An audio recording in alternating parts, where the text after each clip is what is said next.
In this video, I want to talk about using the flattened ninth on a dominant seventh chord and also the diminished scale. If you find these videos useful, please remember to give them a thumbs up, and if you haven't done so already, subscribe. And also, if you've got any questions to ask, leave them in the comments below and I'll be glad to answer them. So, if we take a G7 chord and add a ninth, A, we've got a G9 chord. If we flatten the A, make it A flat, we've got a G7 with a flattened ninth. Now, if we take that chord and remove the root, G, we end up with a B diminished seventh chord. Because all the intervals in a diminished seventh chord are the same, if you invert it, take the B from the bottom, put it at the top, we've got a D diminished seventh arpeggio.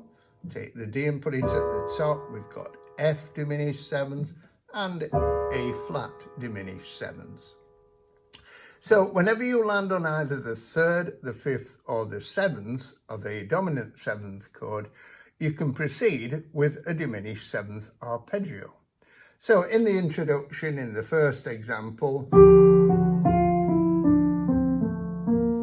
landed on the third B of a G7 chord and proceeded with a B diminished seventh arpeggio. In the second example, when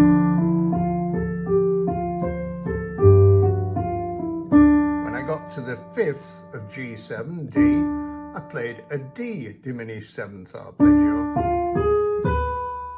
And in the third example, when I got to the seventh of G7, I proceeded with an F diminished seventh arpeggio. You can make little patterns with descending broken chords. Play something like that. And patterns like that can be very useful because you can displace the accents quite nicely with that.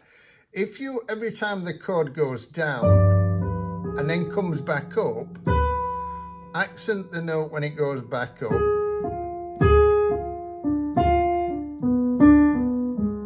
You see that the accents keep getting displaced. So we start on one,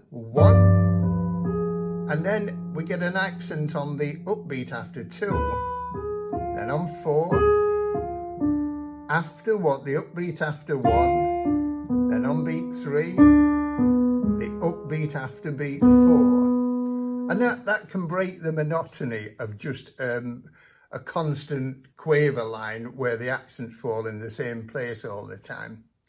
Now, as well as using diminished seventh arpeggios, we can also use a diminished scale. We take a B diminished seventh chord. You create a diminished scale by approaching every chord note from a semitone below. So we start on B, the next chord note is D, approach it from a semitone below. Next chord note is F, approach it from a semitone below. Next chord note is A flat, approach it from a semitone below. Next chord note is B, approach it from a semitone below. And we end up with...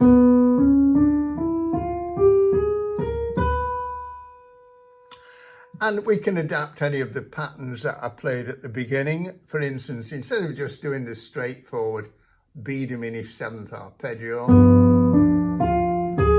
we could do something like this.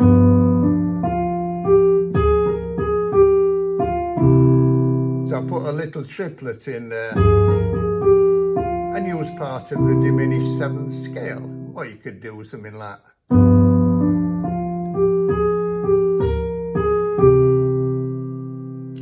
It's also a useful scale if you go into double time when you're on a dominant seventh chord.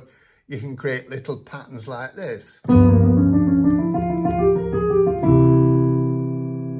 So I started on the third of the chord, just went down one in the diminished seventh, the diminished scale rather, back up, carried on to the next chord note, repeated the pattern, next chord note, repeated the pattern, and then just change it at the end.